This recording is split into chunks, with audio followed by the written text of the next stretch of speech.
Petite phrase qui révèle l'implication ukrainienne dans les assassinats ciblés sur le sol russe. Kirill Boudanov, le chef du renseignement militaire, décide donc de jouer carte sur table. Jusqu'à présent, Kiev gardait le silence sur ces attaques. Eh bien, c'est terminé, c'est assumé, c'est presque revendiqué. Voici les indispensables avec Quentin Bérichel.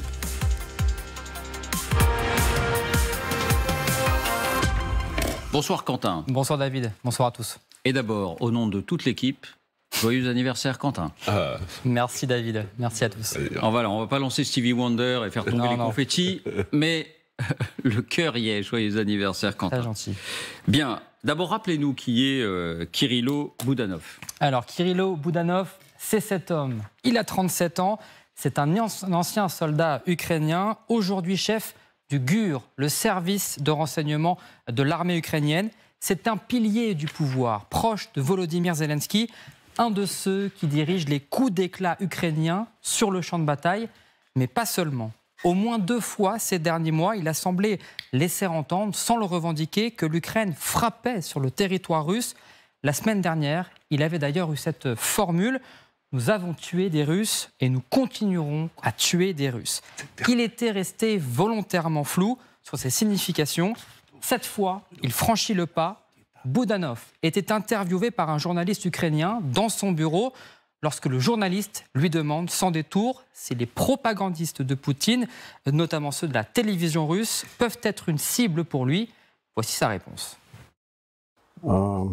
Але якщо дійде до цього часу, чи дістанемо ми того ж огидного Соловйова, Дугіна, Симоньян, чи є вони мішенями на сьогодні? Ну, давайте так. Дуже багато кого вже дістали. Є такі медійні, публічні випадки, які стають достоянням суспільства, як то кажуть.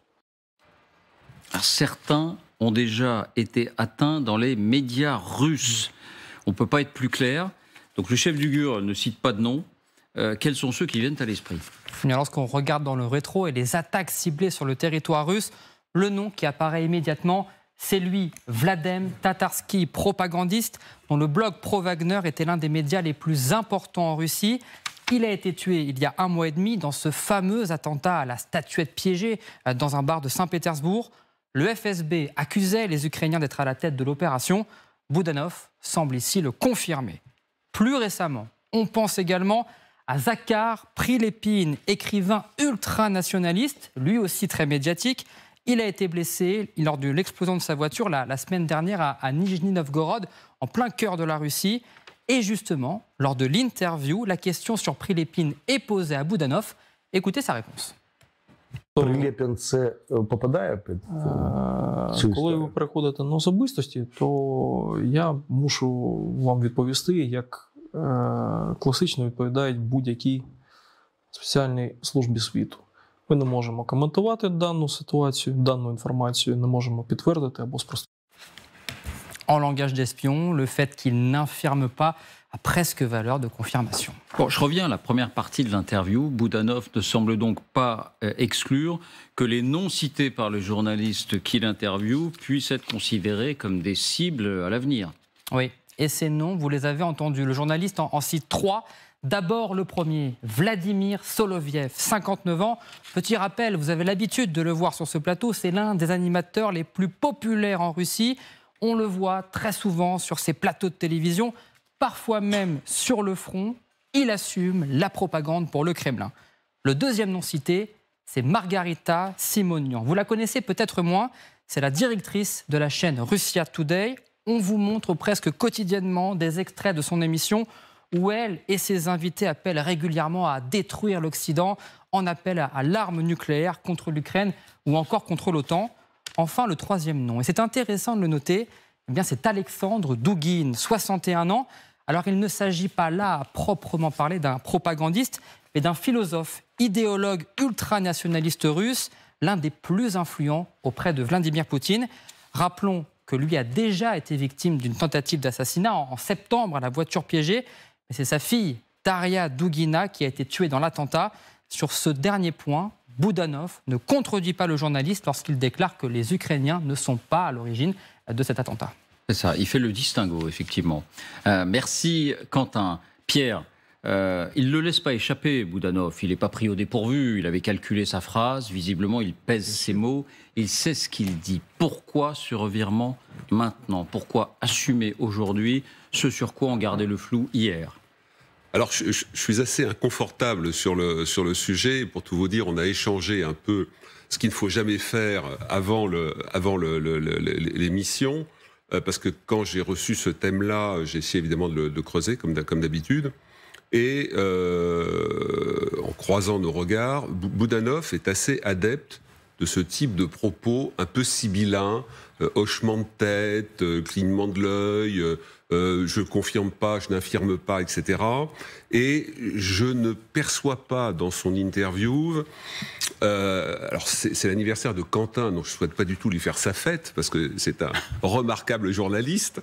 Mais moi, je n'interprète pas les choses de la même façon. Il reste dans un flou.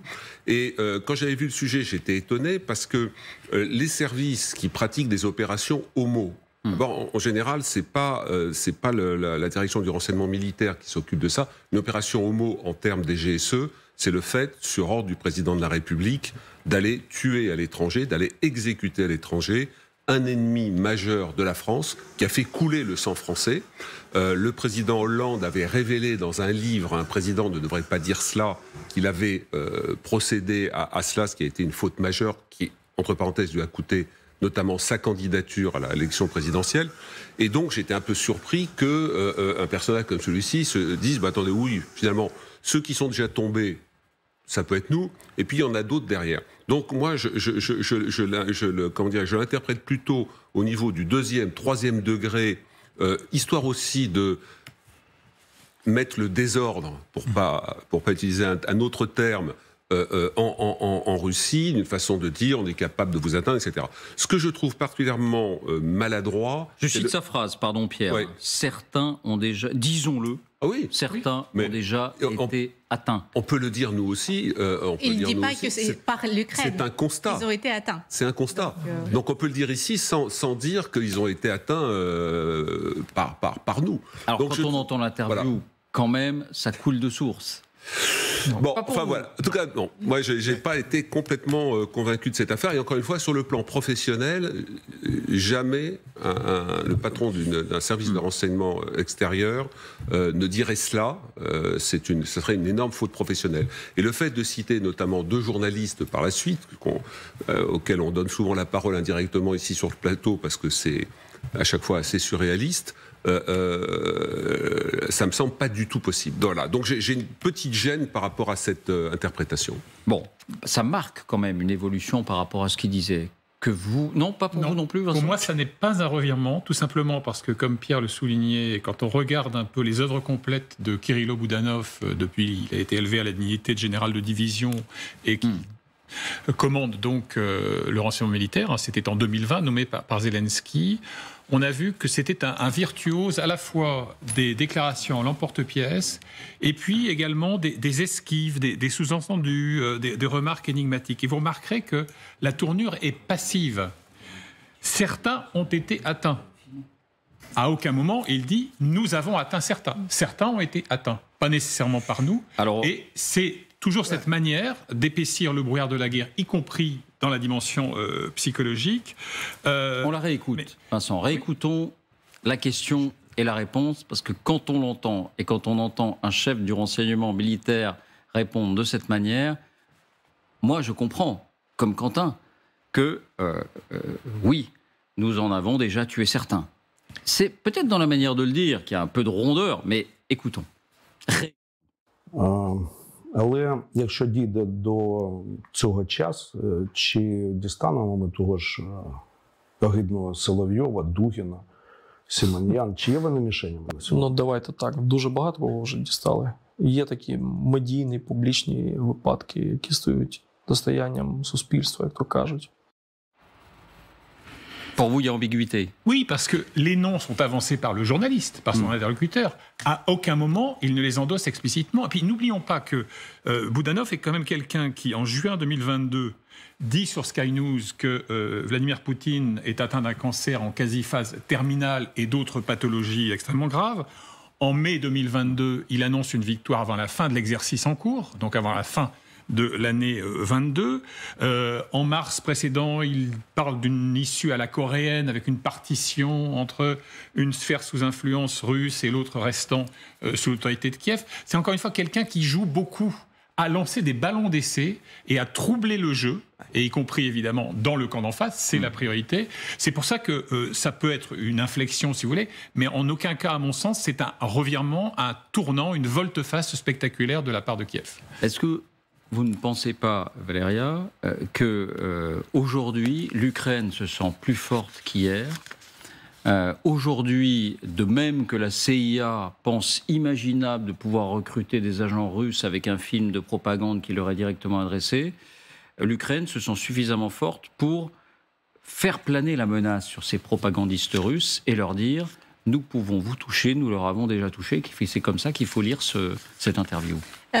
Clairement, alors je ne vais pas répéter tout ce qui a été dit au sujet du personnage qui est coutumier de ce genre de sortie de route, mais effectivement, on sent la sortie de route, vous dites. Oui, cette petite phrase qui peut laisser entendre quelque chose de grave qui mettrait en cause l'Ukraine son entière est une habitude chez lui. Donc finalement, il ne dit pas grand-chose, je l'ai écouté en VO, il n'endosse rien, n'empêche qu'il adore faire planer le doute et semer la pagaille.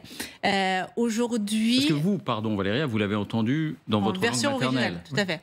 Est-ce que vous avez eu la même impression qu'il assume ses actes ou au contraire que c'est plus ambigu? Oui, c'est beaucoup plus flou que ça. Que la traduction qu'on peut en faire. Et puis, il y a la nonchalance, il y a le contexte, il y a la façon dont le journaliste lui pose la question.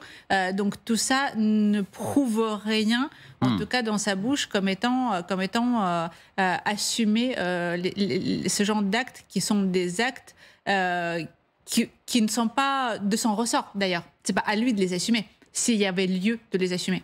Et puis, on voit la pression monter ces 3-4 dernières semaines. On voit que l'Ukraine est de plus en plus agressive en termes de communication, en termes de propagande, en termes de déplacement de Zelensky, ce qui n'est pas rien. Donc, ils sont en train de mettre la pression en préparation de leur contre-offensive. Ça fait partie du jeu, finalement. Ça fait partie d'une scène globale de théâtre qui est là pour démobiliser les Russes sur le front et les Russes intérieurs au pays.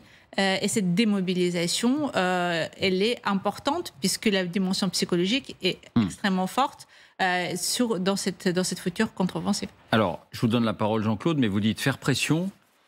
Visiblement, ça marche. Parce que ça a provoqué beaucoup de réactions en Russie, et en particulier chez des élus et à la télévision publique russe, justement. Alors, pas de Soloviev ou de Margarita Simonian, mais d'autres réactions. Écoutez. И когда мы говорим о том, что какой-то Буданов рассказывает о том, что он убивает, он категорически признает, что убивает наших людей, эта сволочь не должна жить на этом свете. Причем категорически не должна. У нас хоть на одном телеканале хоть кто-то призывал к геноциду украинского населения. Близко даже никто не призывал, потому что мы все разумные, грамотные люди. Montage Marion Désert. Alors on en est tout de suite au génocide, du coup. Quelques assassinats ciblés, ça devient un génocide. Jean-Claude. Non, pour répondre à votre question, est-ce qu'il peut s'agir d'un revirement? Je pense qu'en l'absence d'éléments probants, on ne peut que raisonner par rapport à ce qui a été dit. Je crois qu'il y a un coup de communication, il est coutumier du fait, parce que surtout, les personnes qui sont visées, ce ne sont pas elles qui vont faire basculer dans un camp ou dans un autre, ce ne sont pas elles qui vont donner la solution de la guerre. En réalité, le fait de tuer ou de dire qu'on va tuer des personnalités... Et qu'on a tué et qu'on pourrait éventuellement tuer, j'ai envie de vous dire en 2 mots, la mort a un visage à ce moment-là. Et que psychologiquement, il entend bien que ça a un résultat, ça peut faire impression, surtout sur l'entourage de Poutine. Pourquoi? Parce que les personnes visées sont finalement à la fois celles qui sont recherchées, un certain nombre d'entre elles sont sur la liste des sanctions, d'autres sont des personnalités du monde des affaires extrêmement connectées à l'international, et donc c'est une façon de dire, suivez Poutine si vous voulez, mais tôt ou tard, vous êtes, non seulement vous êtes déjà visé, vous serez visé, et on ne pourra pas, Poutine ne pourra pas vous protéger éternellement. Vous ne pourrez pas être protégé. Donc c'est essentiellement un coup de communication, c'est pas cela qui peut faire basculer le résultat. C'est un climat. Mais en revanche, c'est vrai que le climat et autour de Poutine, ça peut avoir une impression. Quand vous tuez, malheureusement, je le dis en présence de militaires, vous dites qu'il y a eu X morts, X blessés, X soldats blessés, ils n'ont pas de visage. En revanche, quand vous tuez des personnalités connues, c'est vrai que ça apporte impression. On le voit bien avec les réactions qui ont suivi. Simplement, est-ce que ce serait scandaleux de le dire? Est-ce que ce serait scandaleux? Oui. Comme si ces actes-là étaient scandaleux. Oui, enfin, moi je pense que c'est une erreur de communication. Jouer autour de ça, surtout avec les cibles qui sont évoquées, à mon sens, c'est une vraie erreur par rapport aux alliés de l'Ukraine. Parce que aller exécuter très loin des frontières des personnages qui sont des idéologues,